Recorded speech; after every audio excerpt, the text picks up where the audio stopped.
All right, this is the first video of, I don't know, see this journey. The reason why I want to start this is we live in Ohio. We're not close to any relatives. The only people we're close to are my parents and we'll see Kylie's parents. So kind of starting this as kind of like a documentary and just seeing where our journey takes us with cars and whatever we do in our crazy life, because Kylie and I talked about it. We're never home. So we thought, let's like kind of just record what we're doing. We're doing a lot of fun stuff. Our grandparents and relatives up in Canada don't really get to see that stuff. So I thought it'd be cool to just kind of record our journey and what we're doing. And so the main thing that we're going to be doing is basically our own cars. We've been putting a lot of work into my car lately. My daily driver is a Model 3, and that thing is awesome. Kylie loves it. My dad loves it. Everyone loves this car. It has full self-driving. You really can't beat it. Now, the other car that we have would be the Miata.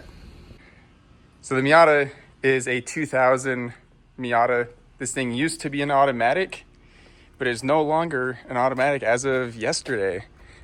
We ended up putting a manual transmission into it, and it's not too bad. It only has 58,000 miles on the engine, 160,000 miles on the transmission. We've been partnering a lot with Leroy Engineering, and they've been doing a lot of the kind of wrenching on the car. And we're back in a point to where it is similar to my previous car, which I'll show pictures of. That car was my brother's car first, and then we kind of passed it down to me, and I ended up totaling it, and you'll see a video of that.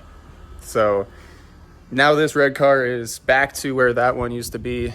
We're going to keep adding some more mods to it, and this is kind of the journey of this car and everything that we do in our life. So it's like I said, 2000 Miata. It's running RT660s around all four tires. All are 225, 45, 15.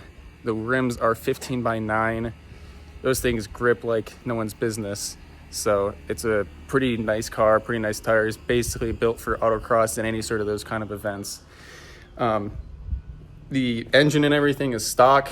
The only thing that we've done is an air filter, stock headers, exhaust.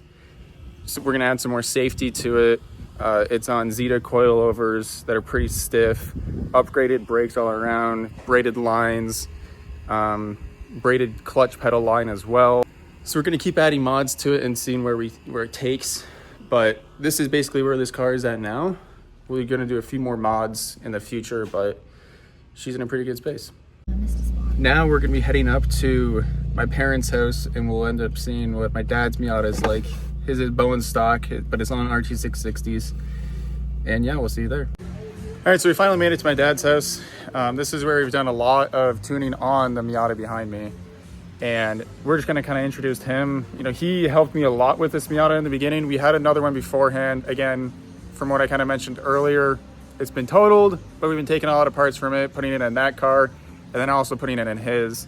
So we'll just kind of go through kind of what he's done to his. He's helped me a lot, and now we've kind of done a little bit to his car. He's gonna not go as far as I'm going, but we're gonna just kind of see how it goes and where it takes us. So without further ado, here's Clark. Hey everybody. So yeah, like Colby said, I think our Miata journey started probably 5 or 6 years ago with the other part of the team, my older son Bailey, who's not here right now, but he started us into this 5 or 6 years ago with the 99 that Colby was talking about. Got wrecked in a hill climb race last year, and you know, took us a while to get over that, and we bought a couple of other, you know, Miatas in the meantime. This black one that I drive now, and then the 2000 that Colby's driving now, and we've taken a lot of pieces out of the old 99 and helped rebuild this black car, which was kind of a barn find.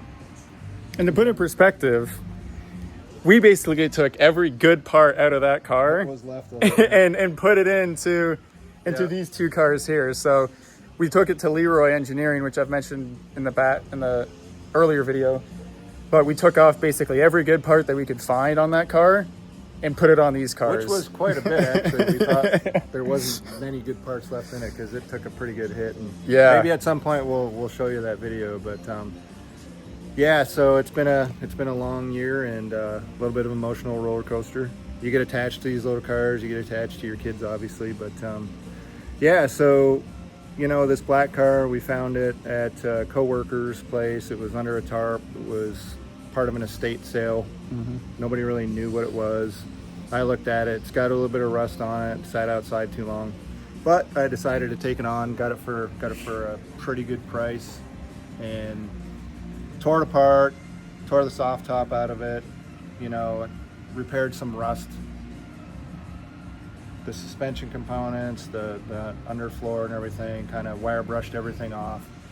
Repainted everything black. As you can see, it kind of the outside looks really nice. It actually turned out pretty good. Needs a little bit more TLC, but I took the brakes, the big brake kit off the 99 that got wrecked. I got the wheels and tires. I got the roll bar. I put that in. Like I said before, I pulled the soft top out. There was a lot of other rusty pieces in the trunk with the gas tank bladder and stuff that I took out of the red car and put in this. So yeah. Overall, the old red car lives on in these two cars, and it's really kind of cool. Yeah, and so we're still slowly doing some more modifications to both of these cars. Next part, I don't know if you mentioned it because I kind of zoned out, but we're going to be putting on coilovers on this car maybe sometime this summer, and continue to put on more. And so the other part that we ended up getting was tires. So what tires did we get for your Miata? Yeah, so we got some Continentals. These are more of a dry weather track tire. You don't want to take these in the wet. They're kind of like the Falcons. Yeah, like these RT660s. Yeah. Pretty nice. I have the tires on the black car from the other red car that was part of the wreck, so they do have some flat spots on them. So it's like, all right, I took it down the highway at 70 miles an hour. They do shake a little bit, so it's like, all right, we need to get rid of those. But otherwise, car runs great. I need to put it up on a lift and have Leroy take a look at it, and probably going to put some coilovers on it and maybe start doing some autocross. So future Colby here that I completely forgot to add in. One of the other things that we did to this car, and you don't realize the difference that it makes until you actually go and do it. But when you push down the brake pedal, you're going to brake, firewall, then more brake. And you could even see that with the brake cylinder of it moving when you really slam on the brakes. So one of the things that Leroy has done is added in this brake brace that goes right up against right here. So when you push it, the cylinder's not moving anymore, and it just stops right at the brake instead, and you feel full brakes. And it's a lot more stiff and a lot better than before. So it doesn't do any modification down in the pedals.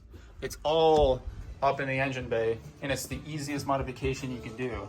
You just take off those two bolts on top of the coilovers, and once you do that, you just stick that brace right on, tighten it down a little bit, and then you're off to the races.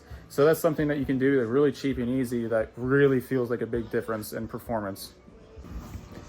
So that's going to mainly kind of conclude this first video. You know, you saw some of my car, you saw some of my dad's car. We're going to introduce more folks as we come along, but this just kind of concludes that first episode. There's not really much to it, but this is just going to kind of be a documentary about what I do, what Kylie and I do, kind of where we're going in life, and everything like that. And this is really more or less dedicated to showing our grandparents, you know, what we're doing. We live 4 hours away. They all live up in Canada, and you know, we can't always be with them. So this is one of the things that, you know, it'd be nice to show them, and just so they can keep up on our life. So yeah, thanks for watching.